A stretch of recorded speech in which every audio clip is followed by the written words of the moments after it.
Hi friends, నేను వచ్చేసా. మీకోసం మంచి ఎన్వి ఐటెం తీసుకొచ్చాను చూడండి. దీనికి కావలసిన పదార్థాలు చెప్తున్నాను. ధనియాలు, జీలకర్ర, వెల్లుల్లిపాయ, చిటికెడు వాము, లవంగం, దాల్చిన చెక్క, ఉల్లిపాయ, పచ్చిమిరకాయ, పీతలు, చింతపండు. దీనికి కావలసిన పదార్థాలు. మీకు ఇందులో మ్యాగ్నేషన్ కోసం చెప్తున్నాను. పీతలు బాగు చేసుకుని, అంటే ల్యాగ్ ఎక్కువ అవుతుందని చెప్పి నేను పీతలు బాగు చేయటం చూపించలేదు ఫ్రెండ్స్. ఇందులో పసుపు, ఉప్పు, కారం, నిమ్మకాయ, నూనె వేసి మ్యాగ్నేషన్ చేసి పక్కన పెట్టండి. దీన్ని పక్కన పెట్టుకున్నాక కొంచెం ప్యాన్ వేసి నూనె వేసి ఇందాక మీకు చెప్పిన మసాలా ఐటమ్స్ అన్నీ వేపండి. కమ్మగా స్మెల్ రావాలి. కమ్మగా స్మెల్ వచ్చాక ఇందులో ఉల్లిపాయ, పచ్చిమిరపకాయ కూడా యాడ్ చేయండి. అవి కూడా పచ్చివాసన పోయేదాకా వేపండి.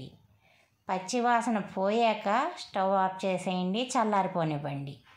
చల్లారాక మిక్సీ తిప్పండి. ఆ మిక్సీ తిప్పేటప్పుడు 4 పచ్చి కొబ్బరికాయ ముక్కలు ఉంటే వేసుకోండి. టేస్ట్ ఇంక్రీజ్ చేస్తుంది, చాలా బాగుంటుంది. చేసి చూడండి, నాకు మెసేజ్ పెట్టండి. మీకు ఇలా అందించే అవకాశం లేదు కాబట్టి మిమ్మల్ని చేసుకుని తినమని చెప్తున్నాను.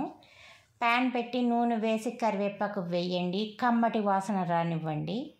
మసాలా అంతా వేసి ఒకసారి వేపండి. ఇందులో ఉప్పు, పసుపు, కారం వేయండి. టేస్ట్కి సరిపడగా చూసుకోండి. ఎందుకంటే ఇందాక పీతల్లో వేసాం కదా కొంచెం, అందుకని ఇందులో కొంచెం తక్కువ వేసుకోండి.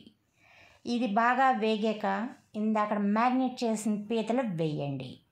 మ్యాగ్నేట్ చేసిన పీతలు వేసాక అవి కమ్మటి వాసన వచ్చే వరకు, పచ్చి వాసన పోయాక ఇందాక మ్యాగ్నేట్ చేసిన బౌల్ ఉంది కదా, అందులో కొంచెం వాటర్ వేసి ఆ వాటర్ వేసి ఒక్క నిమిషం మూత పెట్టండి. ఎందుకంటే ఈ కారాలు, ఉప్పులు ఇవన్నీ మసాలా అంతా పీతల మిశ్రమానికి బాగా పడుతుంది అన్నమాట. కమ్మగా ఉంటుంది పీత తింటే. పచ్చి వాసన కానీ నీసు వాసన కానీ రాకుండా ఉంటుంది. తర్వాత చింతపండు గుజ్జు తీసుకుని వేరేగా బౌల్లో పక్కన పెట్టండి. ఈ వాటర్ అంతా ఇంకిపోయాక ఈ పీతల్లో ఆ చింతపండు పులుసు వేయండి. ఇందాక మీకు చెప్పడం మర్చిపోయాను, బెండకాయ, కొత్తిమీర, వంకాయ లాస్ట్లో యాడ్ చేయాలి. నా దగ్గర వంకాయ లేదు, స్కిప్ చేశాను. మీ దగ్గర ఉంటే వేసుకోండి. ఇది చాలా టేస్టీ కర్రీ ఫ్రెండ్స్. ఒక్కసారి చేయండి. My own recipe. నేను ఎక్కడ నేర్చుకున్నది కాదు, ఎక్కడ చూసింది కూడా కాదు.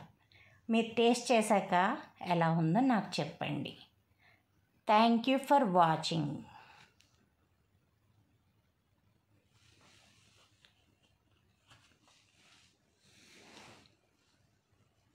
మీకు నెక్స్ట్ నేను పీతల బిర్యానీ యాడ్ చేస్తాను.